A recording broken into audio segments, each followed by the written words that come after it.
प्रधानमंत्री जी आ रहे हैं, बाड़मेर की पचपदरा में जो रिफाइनरी है उसका लोकार्पण करेंगे। राजस्थान को विकास को गति मिलेगी, कितना लाभ हो पाएगा आम राजस्थानियों को रोजगार की दृष्टि से, आर्थिक दृष्टि से? राजस्थान के इतिहास में ऐतिहासिक अवसर है कि विश्व के सर्वमान्य नेता आदरणीय नरेंद्र मोदी जी के कर कमलों द्वारा आने वाली 21 अप्रैल को हमारे पचपदरा पश्चिमी भारत में और पश्चिमी राजस्थान में और बाड़मेर जिले में जो रिफाइनरी का काम चल रहा था वो अंतिम चरण में है और उसका लोकार्पण होगा, उसका उद्घाटन होगा। ये हमारे राजस्थान के लिए विकास में मील का पत्थर साबित होगा। हमारा बहुत बड़ा रेवेन्यू मिलेगा और राजस्थान वासियों को, विशेषकर पश्चिमी राजस्थान वासियों को रोज़गार मिलेगा बहुत बड़ी संख्या में। तो जो हमारे बेरोजगार नौजवान भाई बहन हैं उनके लिए शुभ अवसर है। राजस्थान के विकास के लिए, जीडीपी बढ़ाने के लिए बहुत बड़ा अवसर है और साथ ही साथ ये एक हमारी प्रतिष्ठा सा विषय भी है कि आदरणीय नरेंद्र मोदी जी के हाथों के द्वारा इसका उद्घाटन हो रहा है। और किसी भी देश और प्रदेश के लिए औद्योगिक विकास के लिए रिफाइनरी बहुत बड़ा वक्त रखती है और हमारे राजस्थान के लिए नहीं, हिंदुस्तान के लिए भी रिफाइनरी बहुत उपयोगी होगी। और मध्य एशिया में जिस तरह का विवाद चल रहा है उसको देखते हुए रिफाइनरी का इस समय उद्घाटन करना हम सब के लिए गौरव का पल है।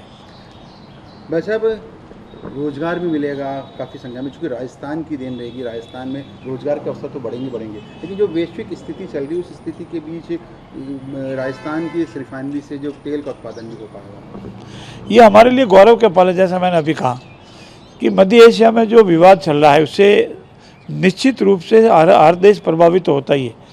ये तो हमारे विश्व के सर्वमान्य नेता नरेंद्र मोदी जी की कार्यकुशलता का विषय है कि राजस्थान वासियों को, हिंदुस्तान वासियों को इससे ज़्यादा प्रभावित नहीं होने दिया। चाहे तेल की आपूर्ति हो, गैस की आपूर्ति हो, और उन्होंने बराबर इसको मेंटेन किया है। और विश्व में उनकी जो प्रतिष्ठा और मान है उसकी वजह से हमारी आपूर्ति भी ज़्यादा प्रभावित नहीं हुई है, अन्यथा देश के लिए मुश्किल हो जाता है। और ऐसे क्षण में रिफाइनरी का उद्घाटन होना, तेल सप्लाई होना, रोज़गार देना, आर्थिक स्थिति मजबूत होना, बहुत 400-500 करोड़ का सालाना राजस्थान को रेवेन्यू मिलना, देश को रेवेन्यू मिलना, ये हमारे लिए बहुत ही विकास के दृष्टि से एक बहुत बड़ा ऐतिहासिक मील का पत्थर साबित होगा हमेशा हमारे लिए, राजस्थान निवासियों के लिए। और इसके लिए मैं यशस्वी मुख्यमंत्री भजनलाल जी का बहुत बहुत आभार व्यक्त करता हूँ, धन्यवाद देता हूँ कि उन्होंने इसके लिए अपने सेवा काल में पूरा प्रयास किया, रात और दिन लगे रहे, तभी जाके ये अंतिम चरण आया है। और हम सब के लिए बहुत ही, ये आने वाली 21 अप्रैल सब के लिए बहुत बड़ा दिन है।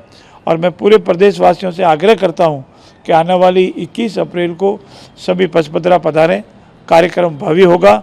और हमारे यशस्वी मुख्यमंत्री पूरी तरह से संकल्पित हो गए, इसमें लगे हुए हैं कि माननीय मुख्यमंत्री जी, प्रधानमंत्री जी के हाथों से आने वाली 21 अप्रैल को, क्योंकि ये हमारे लिए पर्व होता है, आकातीज के आसपास का आकातीज का पर्व है, वो राजस्थान वासियों के लिए बहुत सुगुन का पर्व होता है।